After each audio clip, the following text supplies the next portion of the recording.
Welcome, ladies and gentlemen, boys and girls, children of all ages. I am Sean Anderson, Most Valuable Podcast, and the upcoming segment is from our full Fast Break podcast that we recorded. And if you do want to check out that full podcast, head over to Blog Talk Radio/The Fast Break. You'll be able to find the full podcast over there. Yeah, and I think that kind of getting away from the Hawks and kind of moving into just the Millsap trade rumors too, because we can just make that transition. Yeah. I mean, looking at the way that the Hawks are set up, if they want to build around Dwight, the way we've seen Dwight work is you need complementary pieces to him. Guys that can be stars on different teams, but they need to be complementary. They can't be James Harden, who needs the ball in his hands, or Kobe Bryant, who needs the ball in his hands. They need to be guys who really work off each other. And CP3 is a guy that's completely unselfish.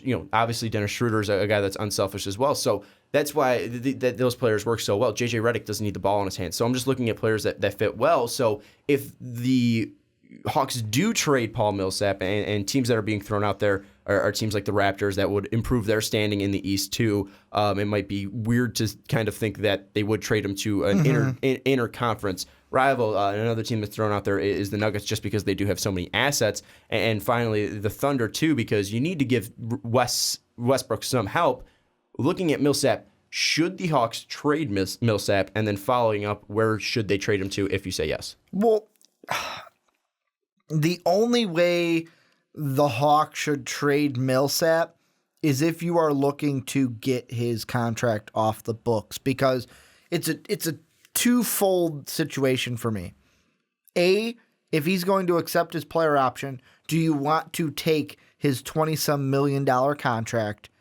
And B, are you afraid he's not going to take his player contract or player option because he's going to want to capitalize off of the kind of influx of money that's going to be seen this year when the TV deal kicks in for the NBA? And it might be the Hawks saying, hey, you know what? If he even declines that player option, doesn't matter for the reason, to leave or to get more money, do we want to pay him that much money? Probably not. So let's just trade him, try to get something for him so that we don't have a KD situation. And looking, you don't want a KD situation. You want to get the most assets out of as possible. And I look at the teams out there, and the Thunder need help because Russ can't do it by himself. And really, you're just putting Russ out on an island there. And I mean, the pieces that they have in OKC, they're good, but it's not working with Russ, because Russ, he just, you can tell that the fit isn't right with everything that's working there. The Nuggets, I mean, there's a lot of assets there, but I mean, will Paul Millsap even re-sign with the Nuggets if he doesn't think there's enough there future-wise? Because they do have a lot of assets, they do have a lot of young prospects, but should the Nuggets bring in a guy like, Paul Millsap, who is a veteran here? And then I think the thing Nuggets are interesting though, because they're on the cusp of the playoffs. But I think the team that does make the most sense and needs him the most is the Raptors, because you add that to Kyle Lowry, who is, in my mind, top 5 point guard in the NBA.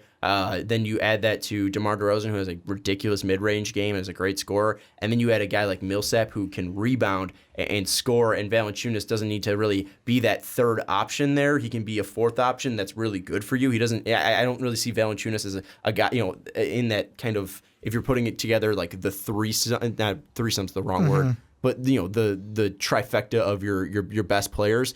I don't see Valanciunas as the guy that really sticks out there in Toronto, but a guy like Paul Millsap would. And then if you get a guy like Paul Millsap, not only can he defend Kevin Love out there, that's pretty much kind of one for one Kevin Love there. Kyle Lowry and Kyrie Irving's a fun matchup. Really, it's can DeMar show up and compete with LeBron James, and that really makes the Raptors kind of a threat to the Cavs in the East. Well, the thing that I look at is of course the Thunders and Raptors. With the Raptors, do they need to make a move?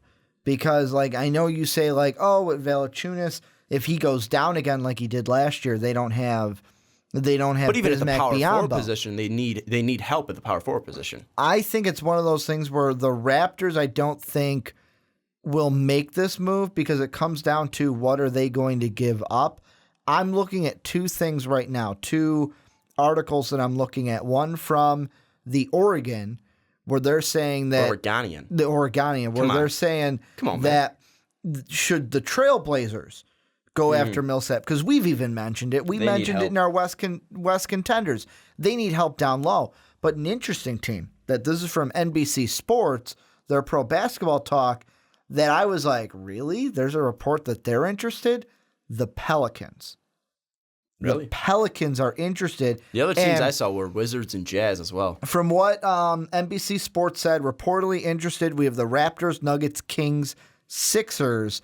Add the Pelicans to that list. And this is a tweet from Michael Scotto where he said Pelicans trade talks include offering their 17th. Is he the star of the Hispanic Office? I have Michael no idea. Scotto? Scotto. That's what it is. That's all I'm saying. But this is what the deal would pertain.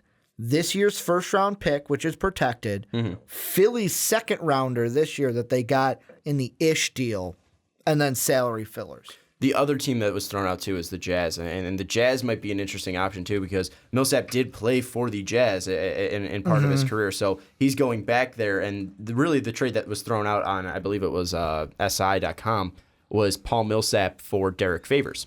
And then you have Favors and Howard down low, which would be very weird because both of those guys are back to the basket guys who are going to post up and score. So it might be difficult to really have those two on the court at the same time. But at least, Derek Favors is young. He's an asset that if he doesn't fit with Dwight, you can move him again. And then Millsap, that's going to give you a lineup of Rodney Hood, George Hill, Gordon Hayward, and then Gobert and Paul Millsap.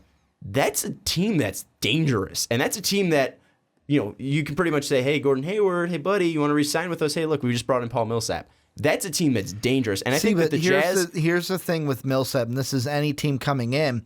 If Millsap goes to the Jazz... Not re-sign him. Well, really, yeah, it's going to be re-signing. Well, really. Well, no, yeah. I thought to myself, no, it's a player option. But then I thought to myself again, I have several conversations up here, where basically that player option, don't even think about it, because he wants more money.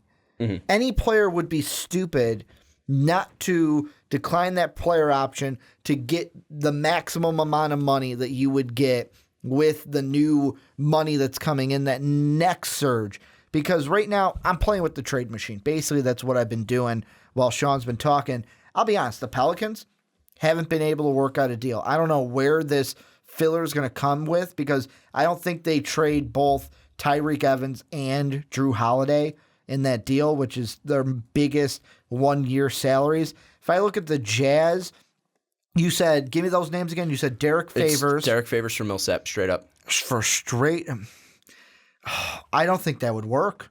It doesn't. They said it worked in the article. Well, it's interesting. It's interesting because for the Hawks, you're doing exactly what you want. You are basically saying, here's $9 million that we are opening up in cap, and we get a guy like Derek Favors that has 2 years. But if you're the Jazz, it comes down to, can you re-sign Millsap, unless you're just using him for a rental, which I don't think you would, because then why is Hayward going to stay? Mm-hmm. Yeah, I think that it's a bold move for the Jazz. I'm not saying they should make it. And really, we're just floating out ideas here. Really, we're just spitting the shit about where Millsap could go. I'm just trying to see, like, the Pelicans are the team. It's because of that one article I saw. What is salary fillers? Because they would need to fill up close to $20 million.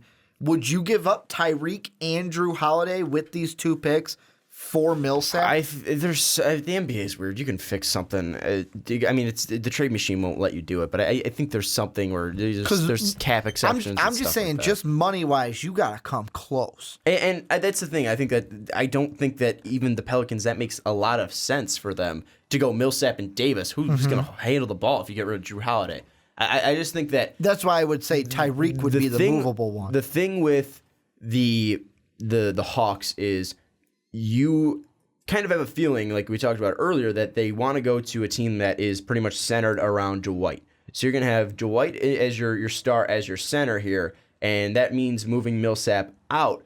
And the thing is when do you want that to come? Because there's going to get teams that are desperate around the trade deadline, but do you want to wait until February to see what you have in this team? And really, do you want to really kind of secure your playoff standing and keep Millsap and keep the team that has been on a 5-game winning streak and keep that going and see, hey, maybe we should just keep with Millsap. But then you get into that territory of, are we just going to lose him for nothing? So really, I think the Hawks either need to make a deal now or nothing's going to happen, because the more you wait, teams are going to get desperate, and you're going to get desperate to move this guy, and you're either going to get, trade destroyed. I don't want to use a synonym to that, but like a trade, just completely getting screwed by a trade, whether you're screwing a team or a team screwing you. And that's the one thing, is you might be able to get the most value for him now, at least safely, because you might be able to get a desperate team that gives up a lot, but right now you can at least do it safely and not panic into a deal. Can I throw one out there? And this is just one I put into the trade machine, and it works. And this is for Portland. I want to gauge your reaction to see if you would do this. Evan Turner for Paul Millsap straight up. God no. God no. God no. Because other than that, I'm looking at because they're another team. I'm looking, what do you give up? Are you giving up Aminu? Are you working in Festus? Are you doing like a Festus and Ed Davis? You need picks. Well, picks would be I'm talking just the player money wise. But you need a lot of picks, because that's Evan Turner for Paul Millsap's a straight fucking.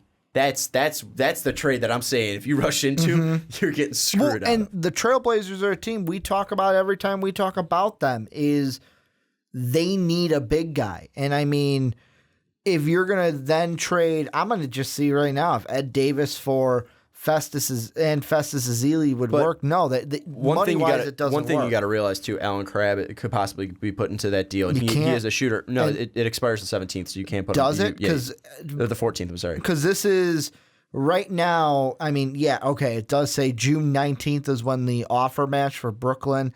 Plus, he does have the BYC, which is the bird right. So does Leonard. So does Harkless. So those are three guys that they have trade restrictions on.